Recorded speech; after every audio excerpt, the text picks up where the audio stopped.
That's so great. Yeah, I know. Tony DiTerlizzi and I were at a signing, and we were approached by the clerk who gave us a letter from 3 kids that said that they had had real experiences with fairies. And we didn't really know what to think of the letter. What do you think about all this, Mel? It's true, Mom. No, it's not. We had no idea whether it was true or not, and to some extent, it didn't matter whether it was true, because what was so fascinating is, for these kids, it was obviously true. Now you believe me? Holly and I just thought the idea of kids, modern day kids, experiencing trolls and goblins and brownies, seeing that stuff, we just thought that was the coolest thing. It wasn't once upon a time, it wasn't in a faraway land like England, it was here in America. They were modern kids with modern problems. And so we thought we should tell this story. This would be a really, really cool story to tell. After we got the letter from the 3 kids, Tony DiTerlizzi and I decided we would get in contact with them, and they invited us up to their house in Maine, and they produced a bunch of what they called fairy artifacts, and they told us the story that we wound up taking and putting into the 5 little books that are the Spiderwick Chronicles, and then later restoring some of Arthur Spiderwick's art into Arthur Spiderwick's Field Guide to the Fantastical World Around You.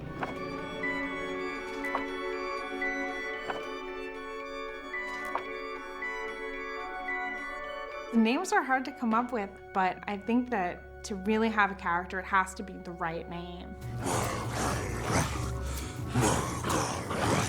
Bolger, Holly came up with that. I thought it was such a great name, and it just is because it got the word wrath in it. I think is just great because that's totally fitting of the type of character that he is. Thimbletack. What happens if goblins get the book? Thimbletack is very descriptive of what he is. When he's helpful as a brownie, it's like helpful as a thimble, but he can be prickly when he's a boggart, so it's tack. Hogsquill, same thing. It evoked kind of what he looked like or what he kind of is. You know, he's kind of untrustworthy. He's a little swarthy. He'd squeal on you, you know, that kind of thing. Redcap actually is an old folklore, and what the Redcaps were, where they were these goblins, usually found over in England and Europe, and they haunted old battlefields, and they soaked their caps in the blood of the slain.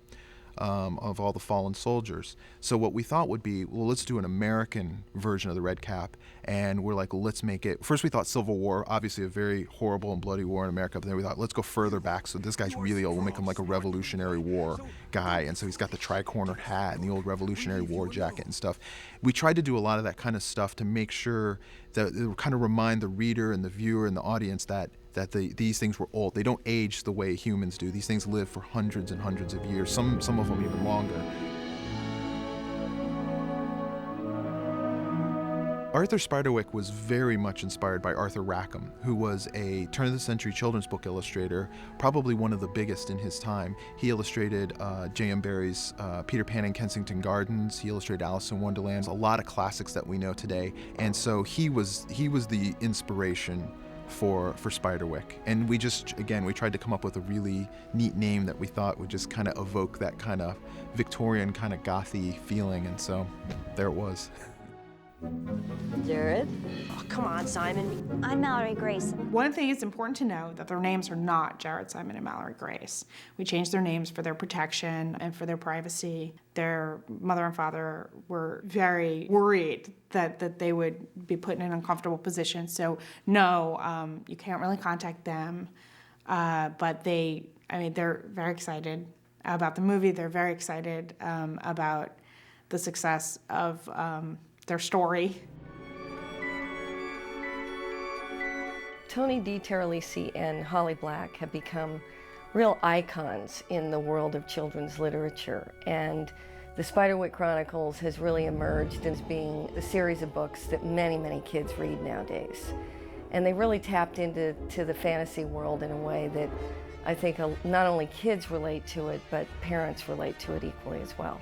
The books were the first thing that attracted me to it. When they were talking about making a movie out of it, they'd written a script, but I said, I don't want to read the script first, I just want to start with the books. And I would say just about a few, chapters into the first book, there's this moment when he goes into the secret study, discovers it for the first time, hears something, and he goes and he sees, and written in the dust on the desk is click, clack, watch your back. And I remember this little chill going down my spine when I read that and thinking, this could be a great movie. I was hooked, and we just immediately jumped in and tried to make a screenplay that was worthy of it. Was I surprised it would become a movie? A lot of my friends and people that had read it early on and had seen a lot of the sketches were like, dude, this would just be such a great movie. There was interest right away. The way this all started was that Ellen Goldsmith-Vane, one of the executive producers, who was the manager for Tony DiTerlizzi and Holly Black, they knew that in my background I had been involved with a number of movies that involved the tone of their books and creatures as well. And we just had that kind of connection, you know? I felt very flattered. I know this house isn't perfect, but we can make it work. What's nice about the 5 books is that they do complete an arc with introducing the family and then paying off ultimately what is the central quest of this, which is, you know, the bad guy Mulgrath who wants this book and how he gets his comeuppance in the end. Yes! Death to the ogre! What's always challenging when you're adapting a book where you have a wealth of imaginative and great things to choose from is which ones you have to pull out. That's always the painful part. With Tony and Holly's complete enthusiasm, they embraced the fact that the kids who'd read the books when they were 10 in 2001 are now 17, 18-year-olds. And they're fans of the books, but in a way you needed to kind of like raise the stakes of everything, amp up the action, amp up the energy and the danger quotient. Get the book and kill them! Kill them all! Another big change that we made. In the books, the boys, Jared and Simon, are 9 years old, and Mallory's 13.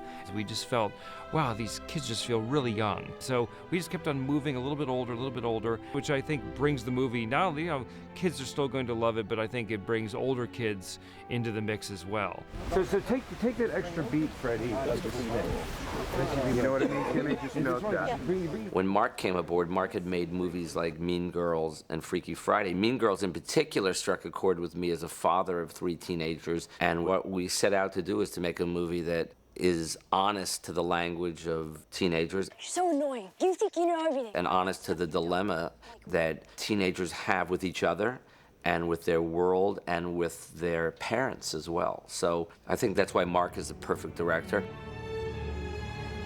We set out to make a movie that would appeal from 8 to 80. And we found that parents are loving the movie, teenagers are loving the movie, older people are loving the movie, as well as the 8 to 12-year-old kids. And that was our goal, is to say, let's make a movie that feels like this is really happening to us, and this could happen to us if we just happen to have a seeing stone.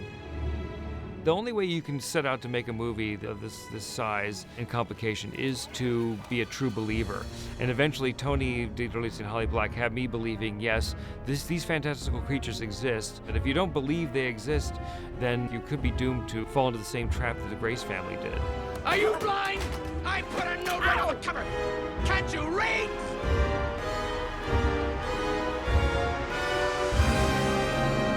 Didn't you read the note?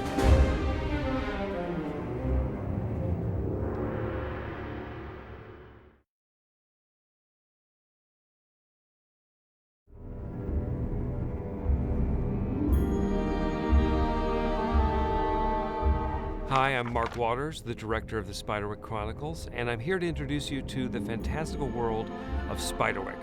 The important thing to remember about our story is that everything in it is true. The authors, Tony DiTerlizzi and Holly Black, received letters from an actual family who experienced everything you'll see in this movie.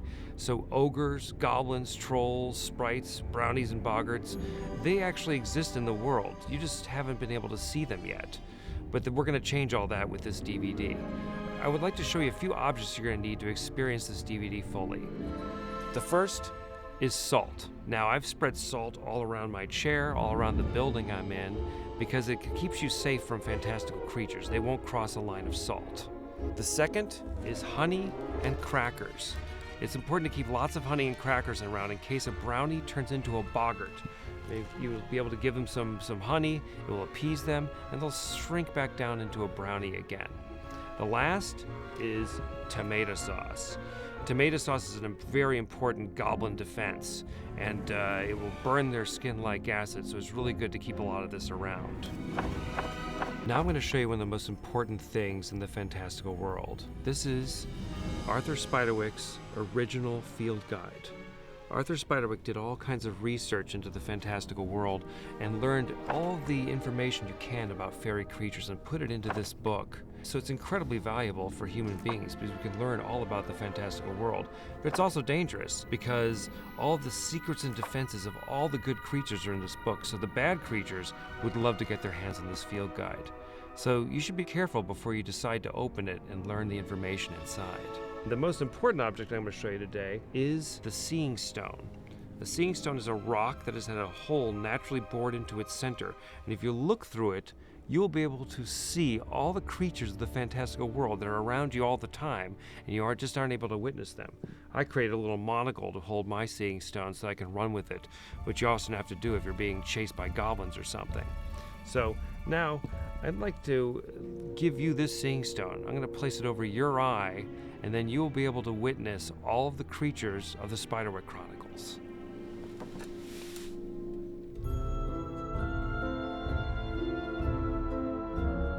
Now that you've spread salt around yourself and you have your Seeing Stone, I can introduce you to some of the characters of Spiderwick Chronicles.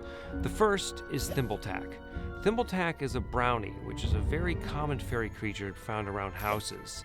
Oftentimes, if you find you've lost a sock in the laundry or can't find your keys, it's because your house brownie has moved it for you and not told you about it. But they're very loyal, very good servants. They keep things organized. They try to keep things clean. And Thimbletack is a particularly good brownie and a very good friend to Arthur Spiderwick and the Grace children. However, you got to be careful not to make a brownie angry, because if you do, they'll get very crazy and turn into a boggart and explode to twice their size and get covered with green boils and become very mischievous. They'll make messes, they'll tie your hair to the bedpost, and you really just don't want to see them get like that. So that's why you keep the honey around, because if a boggart is angry, you give him a little bit of honey on a cracker, they'll eat it, and he'll calm down, he'll be appeased, and will shrink back down to his normal size and become very helpful again and probably clean up the mess he made for you. So Thimbletack is a very good person to have on your side and a very good friend. The next creature is Hogsqueal. And Hogsqueal is a hobgoblin. I know he's not the most attractive creature in the fantastical world. He's part pig and part bat and part monkey. And he's not completely trustworthy either. He's always going to be out to serve himself and will get easily distracted if a bird flies by because he loves to eat birds. However, he is a good person to have in a tight spot. And if he spits in your face, don't take offense, he's trying to help. The spit from a hobgoblin will actually give you the sight into the fantastical world. So you don't even need a Seeing Stone after you've been spit in the face by a hobgoblin. A little gross at first, but you'll get over it. And Hogsqueal is somebody who is dedicated to fighting against the bad creatures of the fairy realm. So he's somebody that you would like to have on your side in a fight. I don't want you to be scared, but I'm going to introduce you to the most frightening creature in the entire fantastical realm, and that is the ogre Bolger.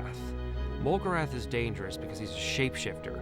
He could appear to you as an old man, or as a crow, or even as your best friend, but you cannot trust him, because in his scariest state, he's 10 feet tall, with big horns coming out of his back and long teeth, and he'll sound like a dinosaur if he's running down the trail chasing after you. However, if you spread the salt around your house like I told you to, and you have plenty of tomato sauce in the kitchen, you should be safe from him. Don't be foolish. Give us the book. The next creature is Redcap, who's a bull goblin. Why is he called Redcap? Because his hat is something he stole off of a Revolutionary War soldier after a battle. And he's a very nasty guy. His breath smells bad, he's got gross teeth. He's Bolger's right-hand man, and he commands an army of goblins. So he's somebody you don't want to mess with. However, the good news is he's a little bit stupid. So you could probably trick him. You could lure him into a trap with tomato sauce, or get him to, run into your line of salt and he'll burn his feet. So don't be scared of Redcap, but don't mess with him. Another creature that's very scary is the troll, which lives underground and burrows tunnels, and you don't want to get stuck in a tunnel with a troll, believe me. But not all the creatures in the fantastical world are scary. There's also beautiful sprites, like flower sprites and water sprites, who will bring you lovely berries to eat. And then little sylph, which make up the head of a dandelion. They're the smallest creatures in the fantastical realm. On the other end of the spectrum is the griffin. Byron the griffin is a big, beautiful creature that's part lion and part eagle, and is huge enough that you and your friends can ride on his back. Now let's get onto Byron's back and fly into the world of Spiderwick.